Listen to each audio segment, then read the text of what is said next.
Eh bien bonjour à tout le monde, j'espère que vous allez bien, que vous profitez bien de votre week-end. Voilà une occasion pour ce soir de commencer avec un nouveau chapitre là, de la gestion de nos budgets. Alors souvent on m'a posé la question de savoir qu'est-ce qu'on pouvait faire avec son propre budget en termes de gestion des crédits. Alors c'est souvent une ritournelle que j'ai souvent, et bon ben voilà, je me suis dit aujourd'hui je vais faire cette vidéo qui vous permettra donc de survivre et puis bon voilà de passer à autre chose, parce que bon effectivement la gestion des crédits c'est important, surtout lors du second semestre de l'année, lorsque nous arrivons parfois à des difficultés pour terminer l'année, donc comment faire, comment utiliser les crédits à toute fin utile. Donc j'y vais tranquillement. Alors, je vais commencer mon exposé avec tout d'abord une présentation qui va concerner notamment les virements que nous pourrions faire entre sections, donc fonctionnement, investissement, mais cette fois-ci dans un seul et même budget. Donc là, pour une question de traiter la relation entre deux budgets, je le verrai un petit peu plus tard dans ma présentation. Ici, c'est uniquement au sein d'un seul et même budget. Donc j'y vais tranquillement. Donc je vais aborder cette fois-ci un mouvement qui va concerner, on part de la section de fonctionnement et nous allons vers la section d'investissement. Alors, voici quelque chose qui est assez connu. Alors bien sûr, je ne présenterai pas dans cette diapositive un mouvement bien particulier qui est prévu dès le départ dans le budget pour les communes, au moins à tout le moins de plus de 3500 habitants.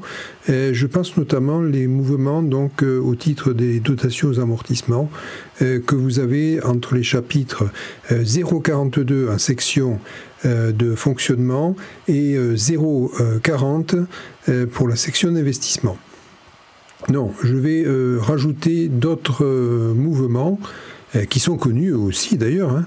Je veux parler notamment lors de l'affectation donc du résultat, un mouvement qui est unique et que vous allez avoir pour venir couvrir le besoin de financement. Donc j'entends par besoin de financement ce que vous avez au niveau de la section d'investissement, et lors de l'affectation du résultat de fonctionnement notamment, vous allez avoir un mouvement qui va viser donc à alimenter un compte 1068 en section d'investissement. Alors au-delà de cette procédure qui a un caractère unique lors du vote du compte administratif, vous avez aussi un deuxième mouvement qui va concerner notamment le complément que vous pourriez faire en termes de mouvement d'ordre entre la section de fonctionnement et la section d'investissement. Antérieurement, on l'appelait le prélèvement complémentaire. Vous allez avoir un mouvement que vous allez prévoir, mais aussi donc le prévoir, c'est un mouvement qui va concerner respectivement le chapitre 0,23 en fonctionnement et 0,21 en section d'investissement. Alors c'est un mouvement qui donc peut se prévoir en sus de la dotation aux amortissements que je viens d'évoquer tout à l'heure. Donc c'est une possibilité qui vous est offerte, donc à vous de voir si vous souhaitez donc l'utiliser. Ce n'est pas une obligation, c'est une faculté, à vous de voir. Alors je vais passer cette fois-ci dans le sens inverse, c'est-à-dire un mouvement que vous allez initier de la section d'investissement vers la section de fonctionnement. Mais attention, je l'ai mis dans ma diapositive, uniquement, on ne pourra le faire que sur dérogation. Alors en M14 et en M52, donc je vous ai mis les articles du Code général des collectivités territoriales correspondants. Alors, c'est quand même assez réduit comme possibilité, que dans 3 cas. Alors, le premier, vous avez reçu un bien, c'est un don, un legs, donc à vous de voir, et vous souhaitez donc le vendre. Eh bien, le produit de cette vente, vous pourrez donc là le réaffecter donc en section de fonctionnement. Alors il est clair que normalement quand vous procédez à une cession, vous faites au départ la cession lors de l'exécution en section de fonctionnement avec les comptes respectivement 675 pour la VNEC, 775 pour l'encaissement du prix de vente, et le cas échéant s'il y a des amortissements, oui effectivement, avec les comptes, donc je m'entends les comptes pour les plus ou moins valus 676 ou 776, donc respectivement pour les plus et moins valus. Donc là c'est une première possibilité, donc c'est assez quand même réduit, hein. C'est pas une vente classique de biens, c'est un bien qui vous a été confié. Alors, deuxième cas de figure, la vente d'un placement budgétaire. Ah ouais, alors là aussi, est-ce que vous faites un placement budgétaire chez vous?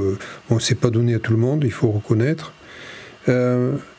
Troisième et dernière possibilité, les excédents de la section d'investissement. Donc, si d'aventure vous faites une dotation complémentaire en réserve.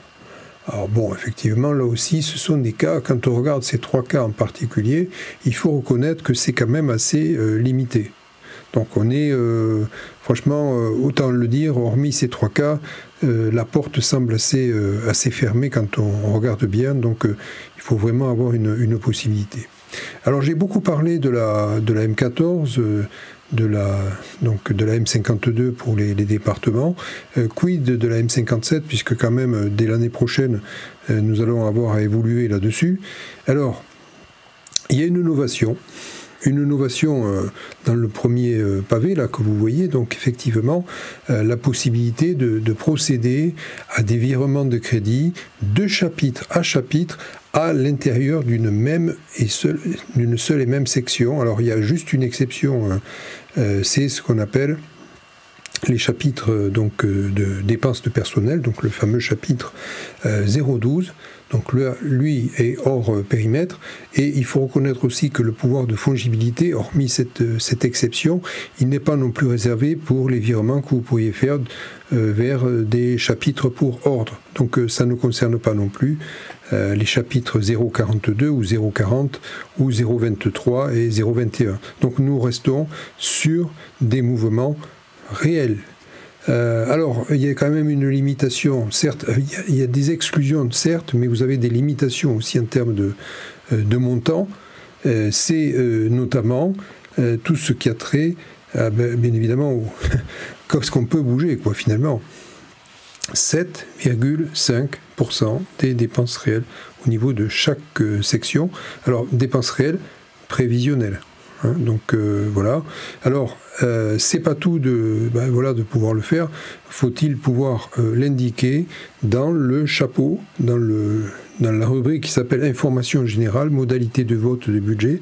Alors je rappelle que ces modalités de vote du budget, en définitive, eh bien c'est là où vous indiquez à quel niveau vous votez vos crédits. Est-ce que c'est au niveau du chapitre, au niveau de l'article, au niveau de l'article spécialisé? C'est là que vous allez en définitive indiquer quelle est la nature de vos provisions. Est-ce qu'elles sont budgétaires? Est-ce qu'elles sont semi-budgétaires? Donc c'est là, dans ce paragraphe-là, que vous allez indiquer, noir sur blanc, que l'exécutif, donc le maire ou le président, a la possibilité de recourir à cette souplesse, donc ce qu'on appelle le pouvoir de fongibilité des crédits. Alors, j'en ai fini avec cette première présentation, donc c'est-à-dire donc entre chapitres d'un même budget. Cette fois-ci, je vais aller entre budgets, donc cette fois-ci entre le budget principal d'une part vers les budgets annexes. Donc là, c'est une autre paire de manches, si j'ose dire. Je vais, dans un premier temps, évoquer les mouvements que vous pourriez avoir vers un SPA, donc je vais le définir, c'est-à-dire un service public administratif. Alors, généralement, ils sont tenus en M14 si vous n'avez pas encore fait la bascule, en M57, ou alors en M57 si vous êtes déjà fait la bascule. Alors, pour cette première catégorie de budget annexe, autant être très clair, il n'y a pas de problème particulier dès lors que vous avez les crédits pour effectuer le transfert vers ce budget annexe, il n'y a aucun souci. Alors, il faut le prévoir et dans le budget principal et dans le budget annexe. Donc, le budget principal en tant que dépense, alors ce sera une subvention, et ça il faut bien l'indiquer. Et pour ce qui est du budget annexe, ce sera bien évidemment une recette. Donc, il faut une prévision, donc ce sera un compte 657, hein, comme n'importe quelle subvention que vous pouvez voter, mais ce sera une subvention au profit de votre budget annexe, et voilà. Donc vous êtes doté d'une autorisation, il y a une délibération, c'est parfait. Donc alors, je rappelle que les subventions, vous pouvez les prévoir soit dans un tableau général en annexe du budget principal, soit vous prenez une délibération spécifique au coup par coup pour permettre l'alimentation de ce budget annexe administratif, donc M14 et ou M57 si c'est déjà le cas. Alors, je n'ai fini pour les SPA, je vais aller vers les SPIC cette fois-ci, donc services publics, industriels et commerciaux. Alors, il y a une interdiction absolue, je dis bien absolue, de faire un virement donc, du budget principal vers le budget annexe, qui est tenu généralement en M4, donc c'est une autre instruction budgétaire qui nous est proposée.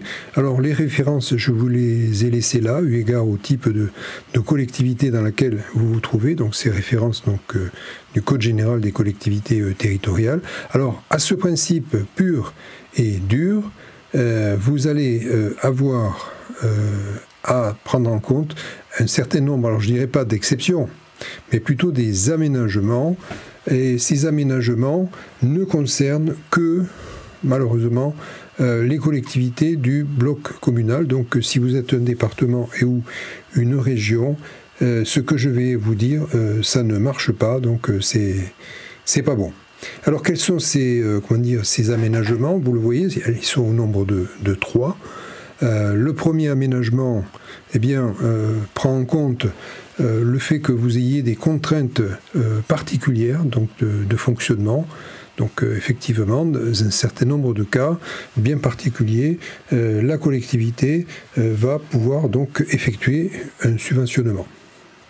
Alors je précise bien que si vous faites ce versement, une simple délibération ne se suffira pas de dire j'inscris telle subvention au profit de mon SPIC.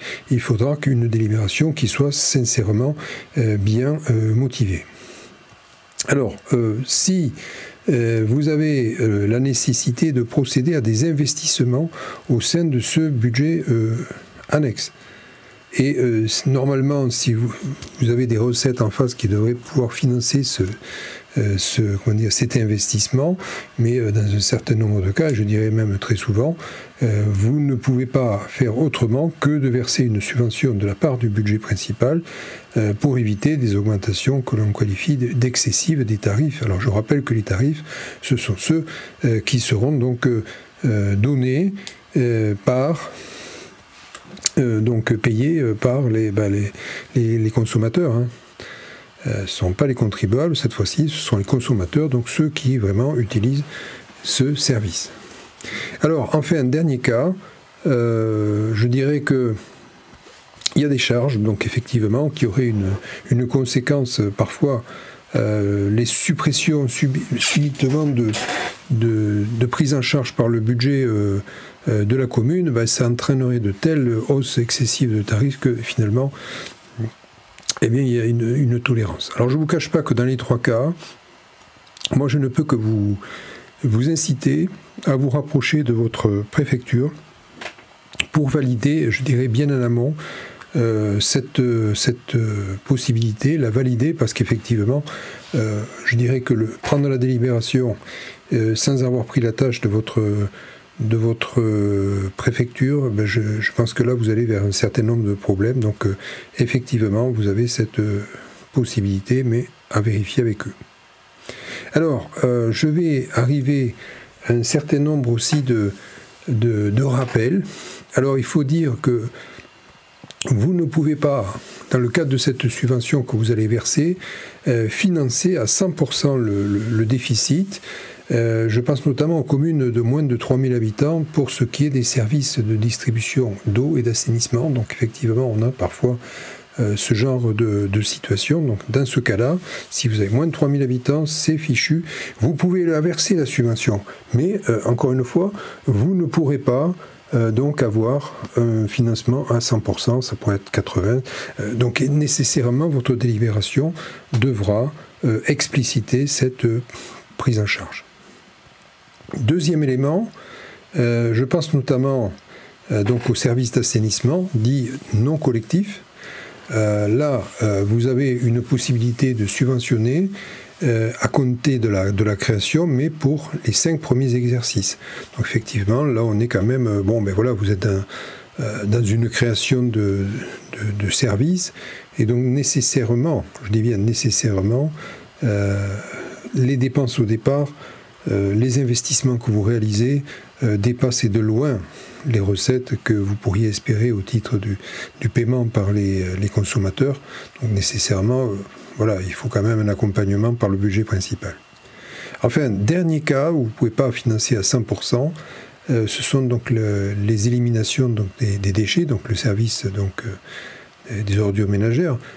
Lorsque vous mettez en place la redevance d'enlèvement des ordures ménagères, là aussi vous pouvez subventionner, mais là ce n'est plus 5 ans, mais 4 ans.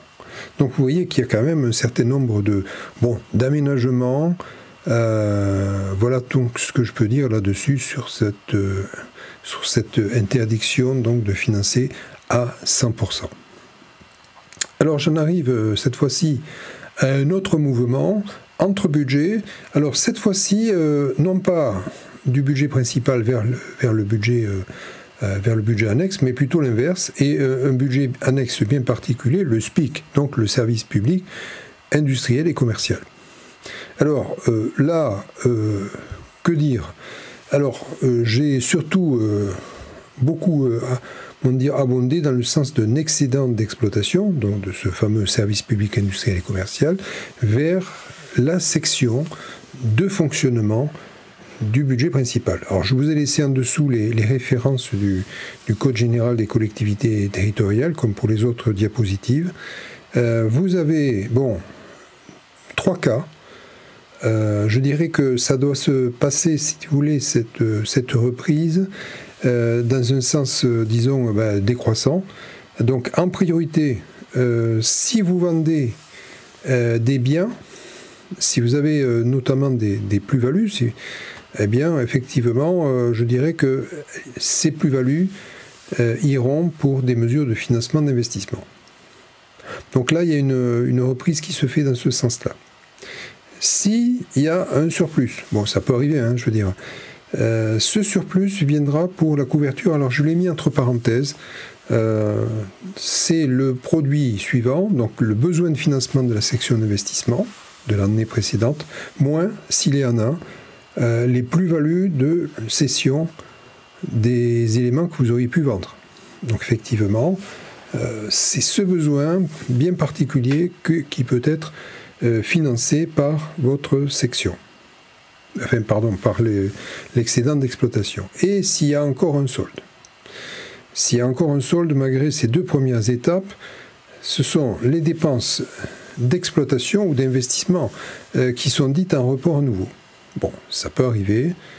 Et enfin, un reversement à la collectivité locale de rattachement, si d'aventure vous avez ce dernier point qui peut arriver. Donc vous voyez que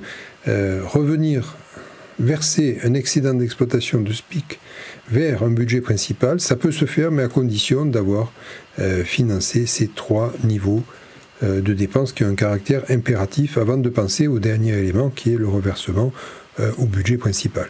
Donc il y a quand même beaucoup de si. Alors je conclurai mon exposé avec quelque chose qui n'est pas possible de faire à l'heure actuelle.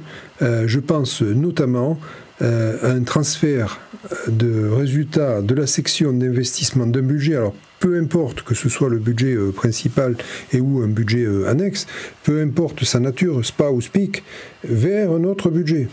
Ça, ce n'est pas possible. Donc s'il y a vraiment un excédent, vous ne pourrez pas le faire. Voilà, j'espère que ces quelques mots de présentation sur ces différents virements que vous pouvez opérer dans vos budgets vous auront pas mal inspiré. Eh bien, n'hésitez pas à laisser un commentaire donc au bas de cette page. Et donc, je vous donne rendez-vous à très bientôt. Au revoir.